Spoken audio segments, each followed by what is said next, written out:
How you guys doing? My name is Malcolm McCrae, also known as the Airbrush Assassin. I'm an author, educator, and artist, and I travel across the country inspiring young people through art and creativity. This has been a mission that I've been on for now about 10 years, and I travel all across the country. I've been doing about 30 different cities a year, and I decided to be able to come down here to be able to get some of these young people inspired in Greenfield, Mississippi. I've been doing airbrushing as an artist ever since I was around 12 years old. And throughout my life, I've never worked for anybody. I've always had an opportunity to be self-employed through art and creativity. So I've been doing it now almost 20 years now.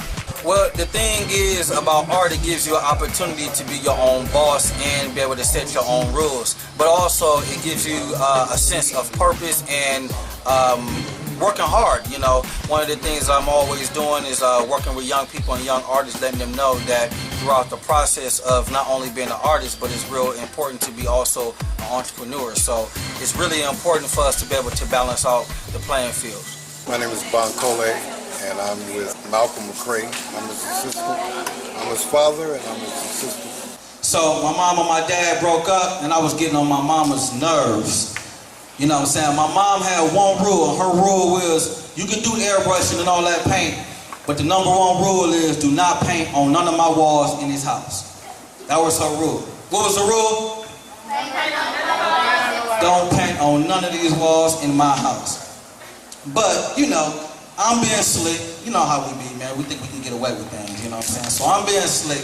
I'm down there airbrushing, and I decided to do a little tag in the corner, you know what I'm saying? Airbrush my little name, you know what I'm saying, real quick. It was fly, it was fresh. Airbrush my little name. I said, she ain't gonna see it, she ain't gonna see it. The next day I come home, she got my bags packed. And she said, what was the number one rule? Don't airbrush on the wall. So I broke the number one rule, and it was time for me to go. She sent me to go live with my dad in Columbus, Ohio. Now, where I come from, like, we wasn't like straight poor. You know what I'm saying? We didn't have like all the high-end stuff a lot of the other kids did. But you know, I was fresh in school. You know what I'm saying? I was fresh. But when I went to Ohio, it was a whole different kind of sense of reality. When I say a sense of reality, me, my dad, and my brother lived in an abandoned building for 2 years, guys. Like, reality kicked in real fast. So when I go to these schools and I talk to young people, it's very important for y'all to be able to understand through life you're going to go through trials and tribulations, just like I went through a trial and tribulation. I got to say one for, you know what? We got to get one for your mom. Your mom said she wanted.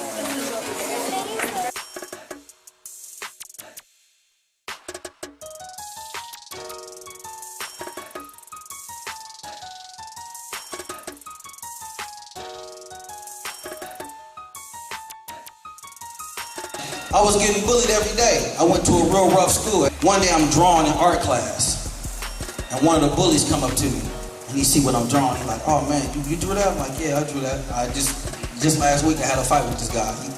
I'm waiting for him to, you know what I'm saying, hate on me, you know what I mean? So he's like, you drew that? I'm like, yeah, I drew this. He's like, man, I'll pay you $2 to draw a poster for my little sister. It's her birthday coming up. So I drew the little poster real quick. Then another guy came through. Hey man, can you draw my girlfriend, man? It's her Valentine's Day. Can you throw me a little poster? I did another little poster for him. So what I started to do is I created my own business. When I was around 15 years old, that was my hustle. At school, some people hustle penny candy, some people hustle candy bars at school. My hustle was art.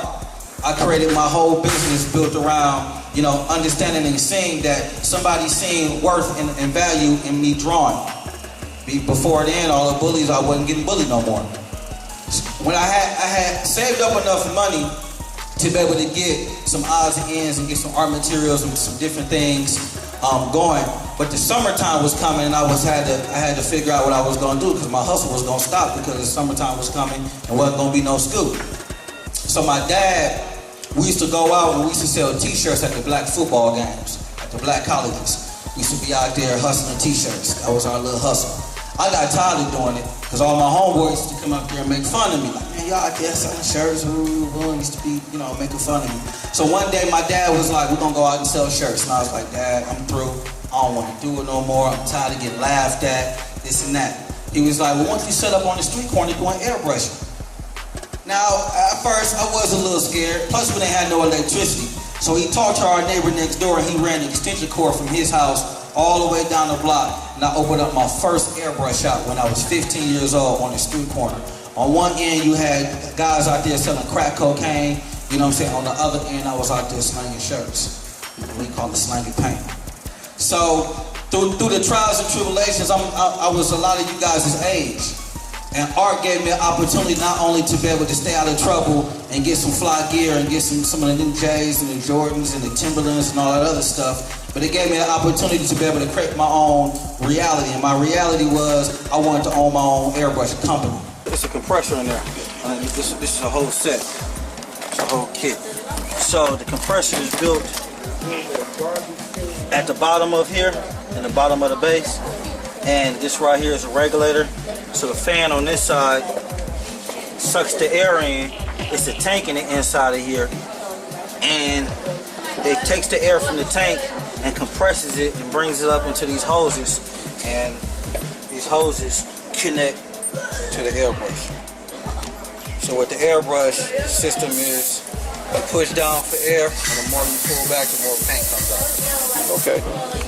So we got a system where we allow the young people to be able to create, pick and choose the stencil that they want to be able to put them on their heads.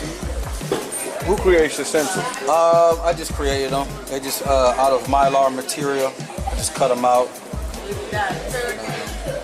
You drew them and?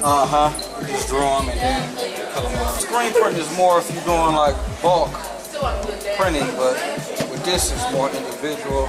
And you can add like a little flair to it. How long can you leave the paint open before it starts to dry? With a paint, once it comes out and it goes onto the hats or the apparel, it normally dries pretty fast. Especially like a day like this, it's almost immediately. So I would say normally, even with their hats, once we get done painting them, they can go ahead and just put them right on.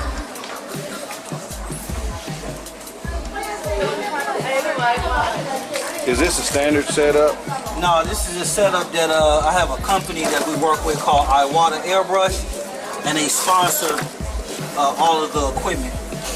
So this specific setup right here is made specifically for us to be able to do workshops. Normally before then we would have to have a different system that was had a lot more equipment. But with this setup we're able to be able to keep it fast, you know.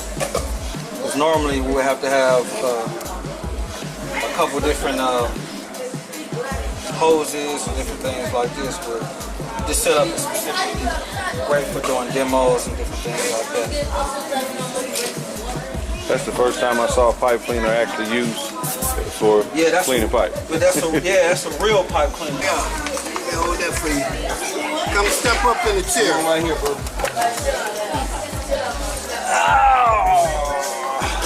Okay, put that on there. Go ahead and push it on there so it's nice and flat. There you go. Bring this up.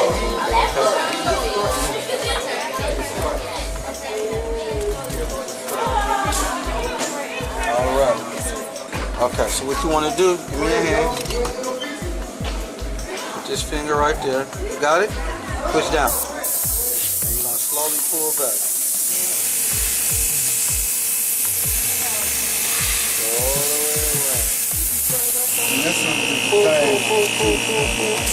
Oh, look at that. You going to spell it for me? How do you spell your name?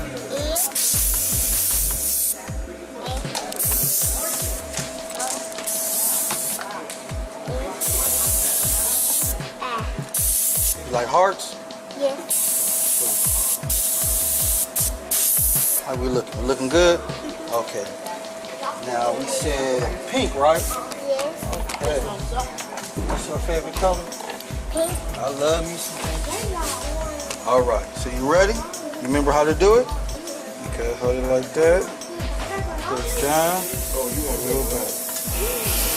There you go. Oh, look at all that pink.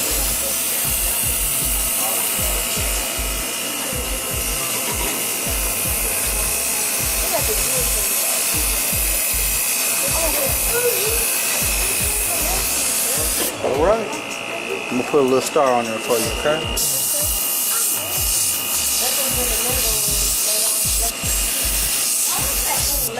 You looking good? Can I get a picture with your hat on? That's a wrapper. You see it? Yeah, you can hold it. You did it.